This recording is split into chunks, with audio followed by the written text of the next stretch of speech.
we're doing Triangle of Sadness. If you've already seen it, click here. We did a deep dive and kind of told our perspective on how we thought the movie actually ended.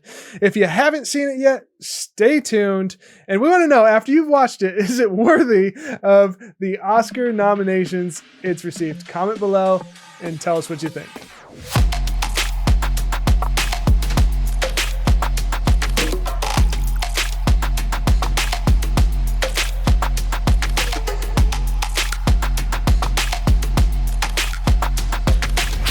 So let's dive straight into the movie, Triangle of Sadness. But I have to ask, man, like, what's up with the robot? Well, after 3 years, I finally got COVID, so I figured I'd keep you safe by being quarantined inside of my protective robot costume. Well, I appreciate it, man. We'll just pretend like it's normal, and we're going to go straight in to talking about this Oscar-nominated film that I actually really enjoyed. And you seem to enjoy it too. So, well, yeah, that's why I recommended it to you. Right? That's why it's a watch this episode. I wanted to watch all the Oscar movies that I could for our Oscar special. And this was one I was like, it doesn't look that interesting by the trailer, honestly, to me. Yeah. But then the more I started watching it, I'm like, man, this is like hitting some like heavy points, like about society and the ultra wealthy and relationships and gender roles and all sorts of stuff. It was basically, I like to consider it Animal Farm and Lord of the Flies all in one. Go ahead and give us like a little bit about what the movie's actually about. The movie takes part over 3 scenes, like most movies do, but it's the dinner is the first part where Carl and Yaya are 2 models and she makes more than him, and he's getting kind of annoyed that he's always having to pick up the tab for everything, and she never even gestures to like even attempt to pick up the tab. So they get in a big fight about that. The second scene is them on this boat where they're influencers and they get to be on this exclusive luxury yacht with like the richest of the rich in the world. And you see all of the ultra wealthy, and then you have the servants there who have to say yes to everything. And Carla and Yaya, you know, they're kind of out of place there, but still, you know, trying to like show off, you know, to all their influencer followers. And then the third act is on the island where the boat, you know, blew up and was capsized, and they managed to get to this island, and from there they had to figure out how to survive. Yeah, I really enjoyed the realism of some of the conversations I have, especially at the dinner. The arguing about who's paying and all that felt very real to me. So I think they did a great job acting in this movie and portraying real life situations, but also have like some of the extreme stuff, like the lady that wanted the sails cleaned because they were dirty. So the sails on the boat that doesn't have any sails. Yeah, exactly. And she's like, no, they're dirty. They're like, okay, we can clean them. We'll wash them. Because servers there basically aren't supposed to tell anybody no. They're like, if they want illegal drugs, then you better go get them illegal drugs. It's just, we are trying to create the highest quality service for everybody, so we don't tell anybody no, which leads into some uncomfortable situations. So what was your favorite scene of this movie then? What I really loved the most comes right out of the beginning of the movie, is the whole argument at the dinner. It felt very real to me. You got Carl, who's kind of forced into paying for the dinner that Yaya said she would pay for, and it felt like a real relationship argument. And I feel like that tone kind of goes through the whole movie. The taxi, they're arguing. The elevator, they're arguing.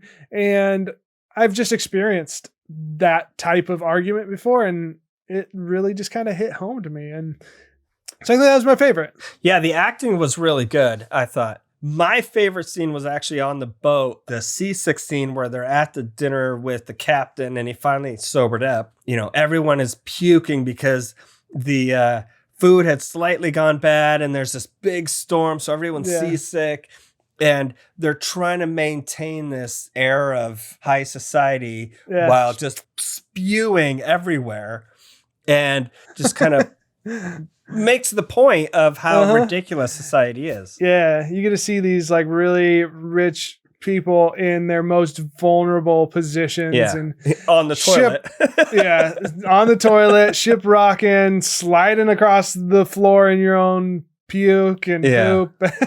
It was just bad all around, but another great scene. Yeah. So this movie's up for a few different Oscar nominations. I personally really enjoyed the movie, but we wanted to talk about, like, what do you think? Do you think it's worthy of Best Picture? Do you think it's worthy of Best Director? And I think it's up for Best Writing as well. So I'm going to say this, being that these are our little Oscar specials, I definitely think it's up for Best Writing and Best Directing. Best Picture overall, like, it was great and I really enjoyed it, but like, I don't know if it's Best Picture, but I think Best Writing, because it did bring up a lot of very good points about society and wealth and class and relationships. So I feel like the writing, it really deserves that nomination.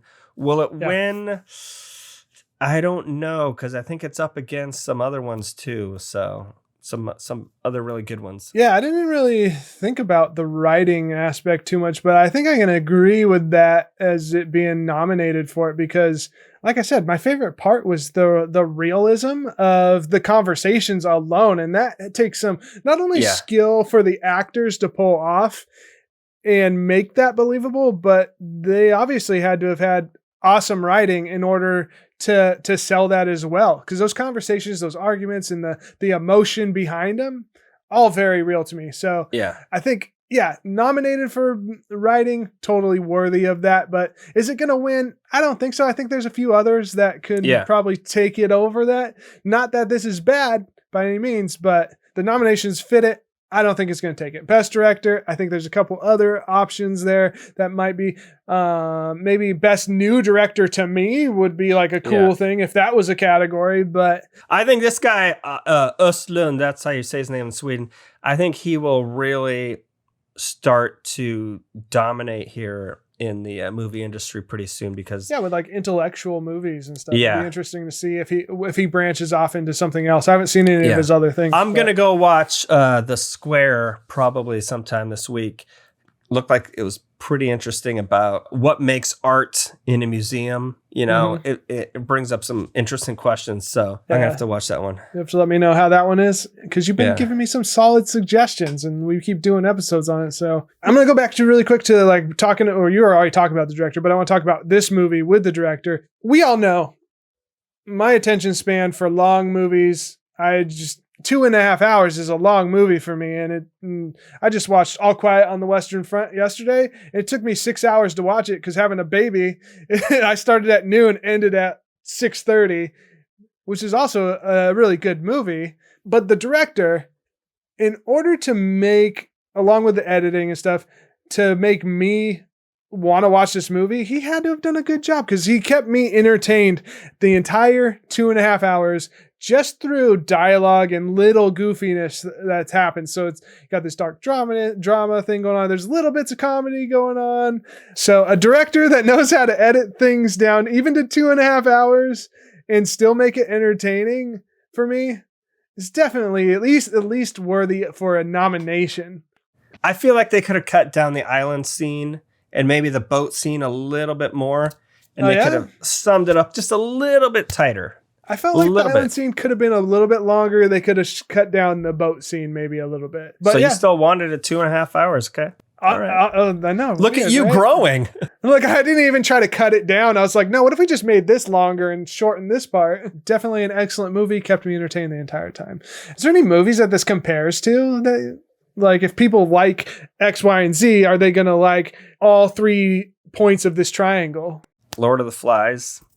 Yeah. But I'm just trying to think, like, I'm sure we'll think of something and we'll if you like Lord of the Flies, Titanic, and Good Time. Actually, Titanic. Yeah, it's got the upper class and you got the steerage people. So, yeah. that was our take on it. We think you should go watch this. We're going to be doing an Oscars special, and we're going to cover all of the categories, not all of the categories, the main big categories, and of the movies that we've actually watched. We're trying to get through them all. So subscribe and come back March 12th for our Oscar special. Leave comments on what you think Best Picture is. Leave what you think Best Editor is. If it's not this movie, then what is it for you? Hit the like, subscribe button, and we'll see you on the next one. Peace.